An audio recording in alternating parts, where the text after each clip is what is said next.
Hello everyone, welcome to civil staff Himachal. आज के lecture में हम पॉलिटी में डिस्कस करेंगे जो कि आपकी आंसर राइटिंग के लिए बहुत ज़्यादा इंपॉर्टेंट हो जाता है, जो भी आपका अपकमिंग मेंस है उसके लिए भी बहुत ज़्यादा इंपॉर्टेंट हो जाते हैं। Right, so let's start the session. सबसे पहला क्वेश्चन देखते हैं। क्वेश्चन है, parliamentary committees are an essential part of the Indian democracy while they face several challenges and limitations in their functioning. Discuss the role and challenges of the parliamentary committees in India. Now basically आपसे parliamentary committees की importance, challenges दोनों पूछा है। अब parliamentary committees की अगर बात करते हैं तो रिसेंट अगर आप देखने को मिलेगा, जब भी कोई भी पार्टी मेजॉरिटी में होती है तो आप देखोगे कि पार्लियामेंट्री कमिटीज की जो फंक्शनिंग है ना वो कम हो जाती है। क्योंकि जब हम पार्लियामेंट्री कमिटीज की बात करते हैं तो पार्लियामेंट्री कमिटीज बेसिकली एक ऐसी इंस्टीट्यूशन है जिसमें हम ये कह सकते हैं कि कोई भी पॉलिसी जब बनाई जाती है तो उसकी फुल प्रूफिंग एक्चुअली में कौन करता है? It is the parliamentary committees.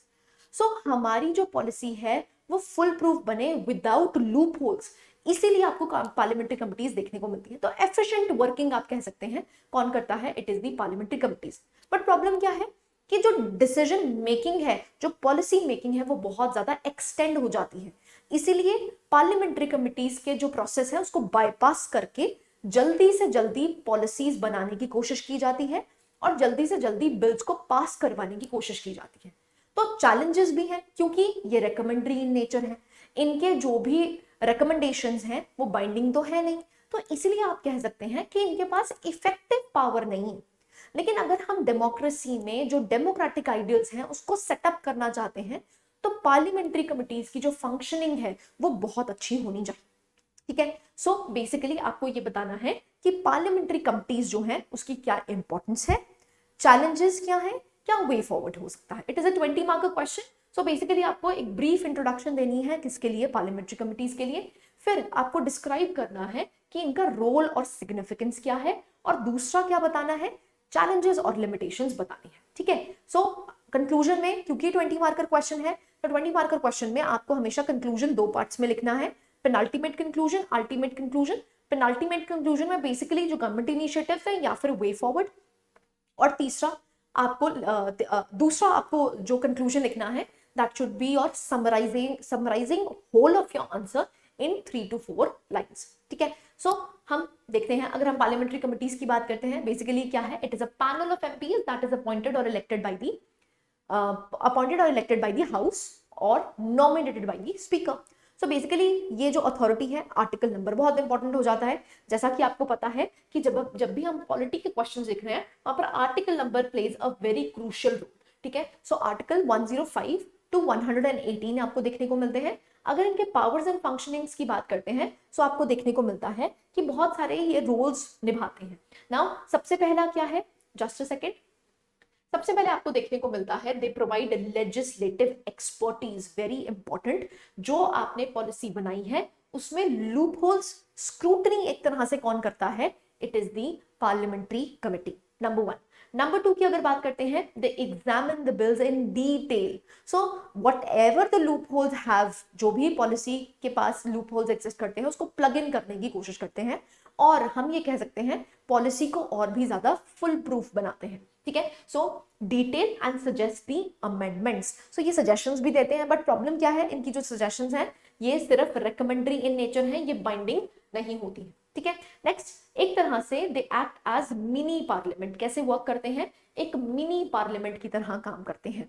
सो बहुत ही इंपॉर्टेंट है। एक तरह से आप कह सकते हैं लेजिस्लेचर्स जो हैं, जो भी हमने इलेक्ट करके भेजे हैं एमपीज, उनमें आपको एक एक्सपर्टीज वाला लेवल कौन देता है? It is the parliamentary committee. तो जब भी कोई पॉलिसी बनती है, कोई लॉ बनता है, तो बेसिकली पार्लियामेंट्री कमिटी से होना बहुत जरूरी है जिससे कि हम लूप होल्स को प्लग इन कर पाए। ठीक है, नेक्स्ट अगर हम बात करते हैं, that is they oversee the executive branch and they monitor the implementation of the laws. So एक तरह से आप कह सकते हैं स्क्रूटनी बॉडी बन जाती है कौन? Parliamentary committees. सो अगेन आप पॉइंट्स में लिख सकते हैं जिससे कि आपका आंसर एनहांस हो जाएगा, प्लस एग्जामिनर को पता लग पाएगा कि आपको आंसर आता है। ठीक है, सबसे पहले तो रोल एंड सिग्निफिकेंस लिख दिया। दूसरा क्वेश्चन था, क्या था? लिमिटेशंस क्या है? तो लिमिटेशंस क्या है? सबसे पहले poor referral rate. Referral rate का मतलब क्या होता है कि जब लॉ पास किया जाता है ना तो बेसिकली पार्लियामेंट्री कमिटीज को ना बाईपास कर देते हैं। वो बाईपास क्यों करते हैं? क्योंकि पार्लियामेंट्री कमिटीज के अगर पास जाएगा तो ये जो बिल है ये बहुत देर में पास हो पाए, तो एक तरह से रेफर ही नहीं किया जाता, सीधा जो पॉलिसी बनाई जाती है लेजिस्लेचर के द्वारा उसको पास करवा दिया जाता है, पार्लियामेंट्री कमिटीज के पास भेजा ही नहीं जाता। तो पहला सबसे बड़ा चैलेंज क्या एग्जिस्ट करता है? Poor referral rate. सो ये जो बहुत सारे बिल्स ऐसे हैं जो रेफर ही नहीं किए जाते, किनको? पार्लियामेंट्री कमिटीज को। नेक्स्ट, रेकमेंडरी नेचर, जो कि मैं आपको पहले भी बता चुकी हूँ, क्योंकि ये रेकमेंडरी इन नेचर है इसीलिए भी इफेक्टिव नहीं है। क्यों? क्योंकि यहाँ पर कोई मैंडेटरी तो नहीं है, अगर इन्होंने कोई सजेशंस दी हैं उन सजेशंस को मानना मैंडेटरी है ही नहीं, तो इनको बाईपास करना, या फिर अगर पार्लियामेंट्री कमिटीज को दिया भी गया है तो जो भी इनके रिकमेंडेशंस हैं वो बाइंडिंग ही नहीं है। So it is recommendatory in nature. Next, shortage of time and resources. Obvious सी बात है, क्योंकि मैंने आपको बताया कि अगर पार्लियामेंट्री कमिटीज के पास कोई भी बिल जाता है तो प्रॉब्लम क्या है? बहुत ज्यादा टाइम लग जाता है। अब इतना टाइम है ही नहीं, ठीक है। सेशंस जो बैठते हैं, अगर आप देखो पूरे ईयर में 3 बार सेशंस बैठते हैं ना, उन सेशंस में उन बिल्स को पास भी करवाना है, लॉ भी बनाना है, असेंट भी चाहिए पार्लियामेंट का, मेजोरिटी भी चाहिए, सो एंड सो फोर्थ। तो we do not have the time as well as the resources. Next, low attendance of the MPs. ना अगर हम बात करते हैं, जो ये एमपीज हैं जो एक्चुअली में कमिटीज में बैठते हैं वो आते ही नहीं है। अब अगर कमिटीज में वो आ ही नहीं रहे तो प्रॉपर स्क्रूटनी कैसे हो पाएगी? यू कैनॉट वर्क, क्वोरम ही नहीं है, ठीक है। नेक्स्ट, अगर हम बात करते हैं too many ministries under a committee. अब एक कमिटी के पास बहुत सारे मिनिस्ट्रीज हैं, अगर हर किसी का आप लगा लीजिए एक एक बिल भी आ रहा है तो कमिटीज ओवरबर्डन हो जाएंगी। अब उतने रिसोर्सेज ही नहीं है, ना टाइम है ना रिसोर्सेज। तो ये जो आपको देखने को मिलता है, these are some of the limitations that are to the committees ना। अब पॉसिबल सजेशंस आप क्या दे सकते हैं? देखो सिंपल सी बात है, जो भी आपको इश्यूज क्रिएट होते हुए दिखते हैं ना, उसी को बेसिकली आपने वे फॉरवर्ड में लिखना होता है कि कैसे हम कम कर सकते हैं इसको। अब पहला हमारा क्या था? Poor referral rate. तो बेसिकली आपको सबसे पहले क्या करना पड़ेगा? रेफरल रेट को इंक्रीज करना पड़ेगा, ज्यादा से ज्यादा बिल्स किस स्टेज में पहुंचाने पड़ेंगे? पार्लियामेंट्री कमेटी के पास पहुंचाने पड़ेंगे, जिससे प्रॉपर एग्जामिनेशन और स्क्रूटनी हो पाए, ठीक है। नेक्स्ट आता है एनहांसिंग दी पावर्स। अब इनके पावर्स को सिर्फ रेकमेंडरी मत रखो, थोड़ा बाइंडिंग भी बनाया जा सकता है। पार्लियामेंट्री कमिटीज की फंक्शनिंग को बिल्कुल डिफरेंट किया जा सकता है। Providing more time and resources. अब ज्यादा यहाँ पर एमपीज हो जाए, एक तरह से हम कह सकते हैं कि अगर इनके पास वर्कलोड ज्यादा है तो इनको टाइम फ्रेम प्लस यहाँ पर रिसोर्सेज भी प्रोवाइड किए जाए, एक्सपर्ट सॉल्यूशंस प्रोवाइड किए जाए, क्विक सॉल्यूशंस प्रोवाइड किए जाए, जिससे कि ज्यादा से ज्यादा बिल्स किस तरफ मूव हो पाए? पार्लियामेंट्री कमिटीज की तरफ जा पाए, ठीक है। इंप्रूविंग दी अटेंडेंस ना, बेसिकली यहाँ पर आप मैंडेटरी कर सकते हैं कि भाई आप अगर आप पार्ट है कमिटी के तो आपको यहाँ पर आना ही आना पड़ेगा, यू हैव टू अटेंड, ठीक है। सो एक तरह से आप मैंडेटरी प्रोविजंस लगा सकते हैं किनके लिए? एमपीज के लिए। ऐसे ही अब रैशनलाइजिंग, अब कमिटीज ज्यादा बना सकते हो, क्योंकि जैसे जैसे हमारा वर्कलोड बढ़ रहा है तो ऑब्वियसली बात है हमें कमिटीज भी ज्यादा बनाने की जरूरत है। तो कमिटीज हम ज्यादा बना सकते हैं जिससे कि हम रिसोर्सेज को एफिशिएंटली यूटिलाइज कर पाए, ठीक है। अब पार्लियामेंट्री कमिटीज पे बहुत बारी क्वेश्चन पूछा गया है, इसीलिए parliamentary committees, if you have done this question it is more than sufficient, और कुछ करने की जरूरत ही नहीं है, क्योंकि यहाँ पर हमने इसका सिग्निफिकेंस, दूसरा हमने इसकी चैलेंजेस सारी ही देख ली है, ठीक है।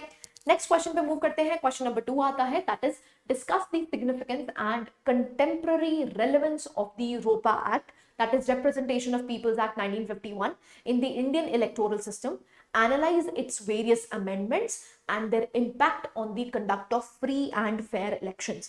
Now elections अगर हम बात करते हैं, so they are the linchpin in Indian democracy. अगर हम किसी भी डेमोक्रेसी की बात करते हैं, जो इलेक्शंस हैं वो सबसे पिविटल रोल प्ले करते हैं अपनी डेमोक्रेटिक आइडियल्स को होल्ड अप करने के लिए। सो जो इलेक्शंस हैं that should be what? Free and fair. उसी के लिए हमारे कॉन्स्टिट्यूशन में बेसिकली प्रोविजन दी गई थी कि पार्लियामेंट यहाँ पर लॉज इनैक्ट कर सकता है जिससे कि वो और स्मूदन कर सके फ्री एंड फेयर इलेक्शंस को। तो इसलिए हमने एक्ट कौन सा बनाया? That is the RoPA act, that is representation of peoples act 1951। Now क्या अमेंडमेंट्स हुए हैं और उससे क्या बेनिफिट आपको देखने को मिलता है, that you have to see. Now introduction, आप बेसिकली रोपा एक्ट को डिफाइन करके ले सकते हैं। आपको यहाँ पर कंटेम्पररी सिग्निफिकेंस बतानी है, नंबर 1। नंबर 2 आपको बताने हैं प्रोविजंस और अमेंडमेंट्स जो रिसेंटली हुई हैं, ठीक है जी। अब अगेन इट्स एन 8 मार्क का क्वेश्चन, बहुत लंबा क्वेश्चन नहीं है। सो अगर हम रोपा एक्ट की बात करते हैं तो ये एक तरह से हमारे पूरे इलेक्टोरल लैंडस्केप को ही डिफाइन करता है। it was enacted to provide for the allocation of seats in the House of the People and the state legislative assemblies, the qualification of the voters and the preparation of the electoral rules. So कौन से voters आपको देखने को मिलेंगे जो vote डाल सकते हैं, उनकी क्वालिफिकेशन प्लस इलेक्टोरल रोल्स की प्रिपरेशन कैसे होगी, ये सारा ही किसके तहत दिया गया है, RoPA act of 1951. Now you have to understand, जब आप रोपा एक्ट 1951 पढ़ोगे simultaneously you have to read RoPA act of 1950, क्योंकि उस पे से भी क्वेश्चन पूछा जा सकता है. सो रोपा एक्ट 1950, रोपा एक्ट 1951. अभी क्वेश्चन किससे पूछा गया, 1951.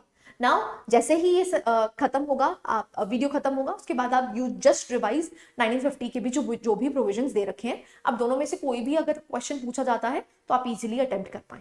ठीक है. सो अगर हम बात करते हैं हाईली रेलेवेंट क्यों है, number 1 universal adult franchise. Universal adult franchise actually में कहां पर आपको देखने को मिलती है, it is under the RoPA act only. So the act upholds the principle of universal adult suffrage, ensuring that every citizen above the age of 18 has the right to vote. So basically universal adult suffrage किसके द्वारा दी गई है, it is ROPA Act only.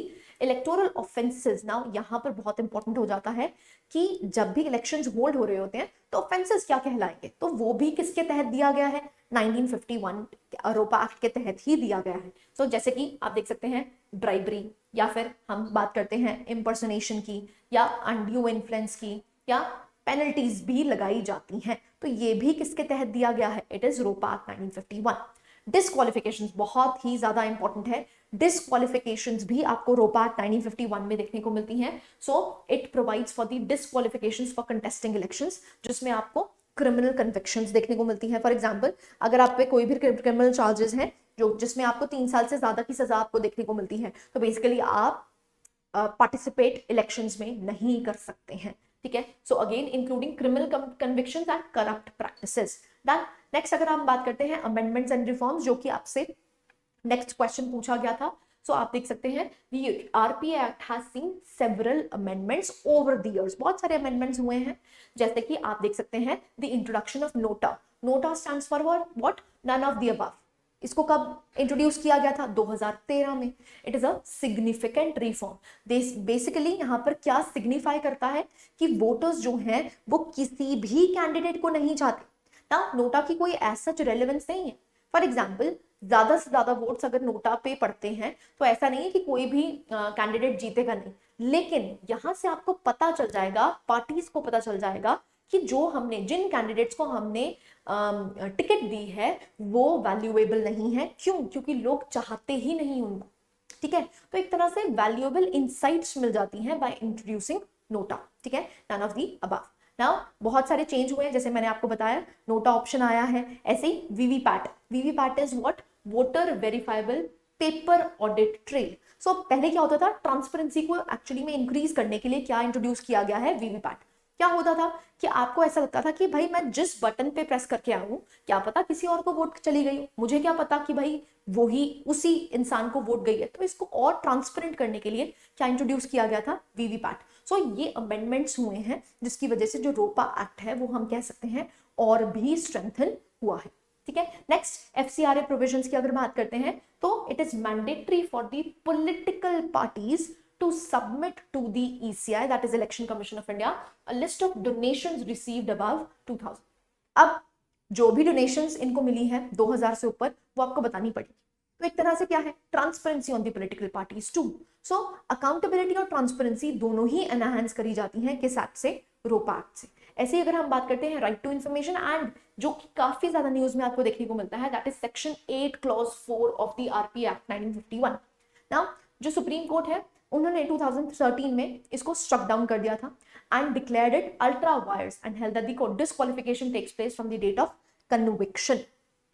जिस दिन आपकी conviction हो गई है उसी दिन से आप डिस्क्वालीफाई कहलाए जाएंगे. आप पार्टिसिपेट, आप इलेक्शंस में कंटेस्ट नहीं कर सकते.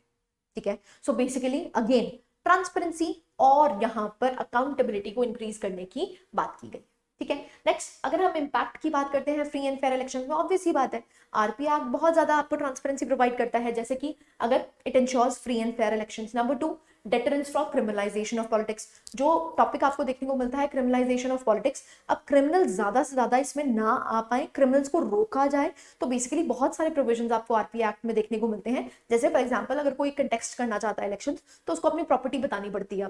जितनी भी प्रॉपर्टी एग्जिस्ट करती है, जो भी इनके फादर मदर या जो भी हैं, उनके सारों की प्रॉपर्टी अटैच करनी पड़ती है। बताना पड़ता है कि मेरे पास इतना पैसा है और मैं अब इलेक्शंस को होल्ड कर रहा हूँ। सो बेसिकली आप एक तरह से क्या है, ट्रांसपेरेंसी यहाँ पर इंक्रीज करने की बात करी गई है। किसके तहत? आरपी एक्ट मेंटेन्स दी ट्रांसपेरेंसी। ठीक है। सो अगेन आरपी एक्ट, अगर आप ये क्वेश्चन कर लेते हैं, it is more than sufficient. इसके अलावा आपको आरपी एक्ट 1951 पढ़ने की जरूरत नहीं है। आपको बेसिकली क्या पढ़ना है, 1950 वाला एक्ट पढ़ लेना है। 1951 वाला तो काफी न्यूज में आपको देखने को मिलता ही है। डन। थर्ड क्वेश्चन को मूव करते हैं। थर्ड क्वेश्चन है, discuss the mechanisms through which the Indian Constitution establishes a system of separation of powers among the executive, legislative and judicial branches. Evaluate how this separation functions as the check on the parliamentary sovereignty in the Indian context. Simple है, question बहुत simple है। यहाँ पर यह कहा गया है कि भाई अगर हम इंडियन कॉन्स्टिट्यूशन की बात करते हैं ना, तो बताओ कैसे इंडियन कॉन्स्टिट्यूशन में जो सेपरेशन ऑफ पावर है उसको बिल्ड किया गया है, नंबर वन।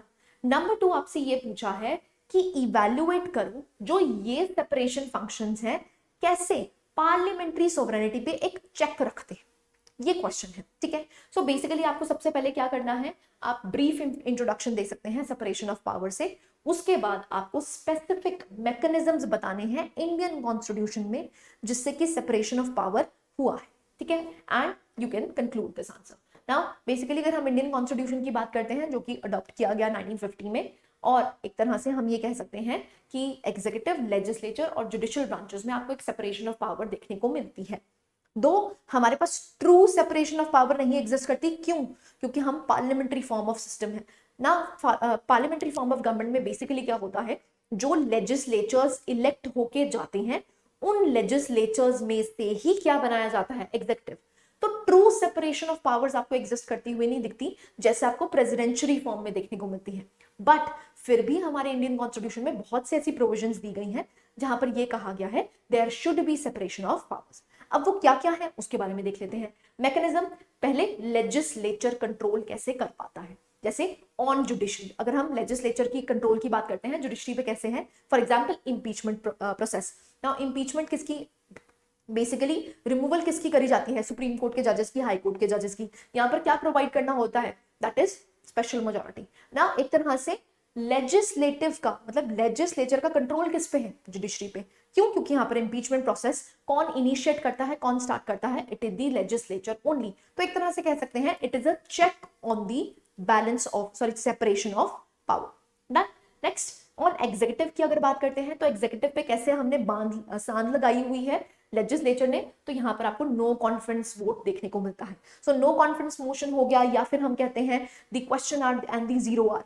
तो जो क्वेश्चन आर और जीरो आर भी देखने को मिलते हैं, तो एक तरह से क्या है, लेजिस्लेचर किस पे कंट्रोल रखती है, एग्जीक्यूटिव पे कंट्रोल रखती है। ऐसे ही एग्जीक्यूटिव कंट्रोल ऑन जुडिशरी की अगर बात करते हैं तो making the appointments to the office of chief justice and the other जजेस। सो अगेन लेकिन यहाँ पर आपको ज्यादा इंडिपेंडेंस देखने को मिलती है। क्यों? क्योंकि एनजैक, that is national judicial appointments committee, जो बिठाई गई थी, कमीशन जो बिठाया गया था, उसको नलिफाई कर दिया गया था। तो हम ये कह सकते हैं जुडिशरी पे एज सच बहुत ज्यादा कंट्रोल आपको एग्जीक्यूटिव का देखने को नहीं मिलता, क्योंकि हमारी judiciary is totally independent. Done. Next अगर बात करते हैं एग्जीक्यूटिव का कंट्रोल ऑन लेजिस्लेचर, तो आप देख सकते हैं delegated legislation. Now there is two things, एक डेवोल्यूशन होती है, एक डेलीगेशन होती है। डेवोल्यूशन का मतलब क्या, आपने अपनी पावर ही दे दी है। डेलीगेशन का मतलब क्या होता है, पावर आपके पास ही है लेकिन आपने काम किसी और को दे दिया है। तो बेसिकली एग्जीक्यूटिव क्या कर सकता है, लेजिस्लेचर पे अपनी डेलीगेशन मतलब अपनी पावर इनको एक्सरसाइज करने के लिए दे सकता है। ठीक है। सो जैसे कि आप देख सकते हैं procedure and conduct of business etcetera etcetera. Now ऐसे ही जुडिशियल कंट्रोल की अगर बात करते हैं ऑन एग्जीक्यूटिव, कैसे, जुडिशियल रिव्यू, जो कि आपको आर्टिकल 13 में देखने को मिलता है, it is impliedly in Indian constitution. तो एक तरह से कह सकते हैं जो जुडिशरी का कंट्रोल है किस पे है, एग्जीक्यूटिव पे है, क्योंकि ज्यादातर बिल्स कौन इंट्रोड्यूस करता है, it is the ministers only. Executive part मतलब काउंसिल ऑफ मिनिस्टर्स क्या है, एग्जीक्यूटिव का पार्ट बनाते हैं। तो ज्यादातर आपको बिल्स पास होते हुए दिखते हैं on the name of what executive, और वहां पर आपको जुडिशियल रिव्यू देखने को मिलता है। ऐसे ही अगर हम ऑन लेजिस्लेचर की बात करते हैं तो जो बेसिक स्ट्रक्चर डॉक्ट्रीन है, जो कि केशव नंदा भारती केस में आप कह सकते हैं बेसिक स्ट्रक्चर बन जाता है, तो बेसिक स्ट्रक्चर डॉक्ट्रीन में भी हम लेजिस्लेचर को क्या कर पाते हैं, कंट्रोल।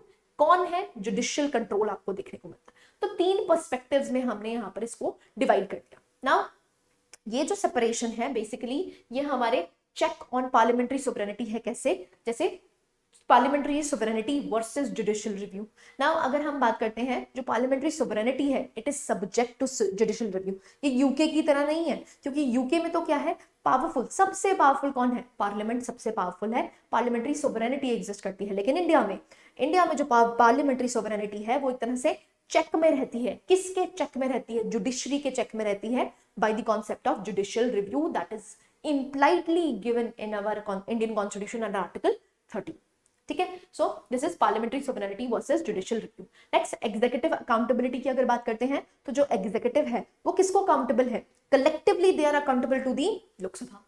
ठीक है, सो यहाँ पर अकाउंटेबिलिटी देखने को मिलती है। तो पार्लियामेंट्री सोवरेनिटी आप कह सकते हैं एनहांस हो रही है by the executive accountability too. Next अगर हम बाइकैमरल लेजिस्लेचर की बात करते हैं तो लेजिस्लेचर भी 2 हाउसेज में बटा हुआ है, एक लोअर हाउस एक अपर हाउस। तो अपर हाउस एक तरह से क्या काम करता है, चेक्स एंड बैलेंसेस का काम करता है। तो यहाँ पर पार्लियामेंट्री सोवरेनिटी अगेन अपहेल्ड आपको देखने को मिलती है। ठीक है, so the presence of Rajya Sabha and the Lok Sabha in the Indian parliament with different composition and rules adds an additional layer of checks and balances। so एक additional layer यहाँ पर add कर देती है checks and balances। ठीक है, now you can conclude कि अगर हम इंडियन कॉन्स्टिट्यूशन की बात करते हैं तो ये एक ऐसा मेल्टिंग पॉट आप कह सकते हैं जहां पर हर चीज एक डेफिनेट प्रोपोर्शन में है, जिसकी वजह से जो हमारे डेमोक्रेटिक आइडियल्स हैं वो अपहोल्ड हो रहे हैं। ठीक है, so the constitution establishes a system of separation of powers that functions as a significant check on the parliamentary sovereignty। It ensures that no single branch of government can dominate। कोई single branch यहाँ पर dominate नहीं कर सकती। Right? So these 3 were the questions जो कि बहुत important है। हमने almost वो टॉपिक्स किए हैं जो प्रीवियस ईयर क्वेश्चंस में आपसे पूछे गए हैं, उसी को एनहांस कर दिया है, जिससे कि आप यहीं पर इन 3 क्वेश्चंस में ही उस पर्टिकुलर थीम को कवर करें। Right, I hope you like this session. Thank you very much.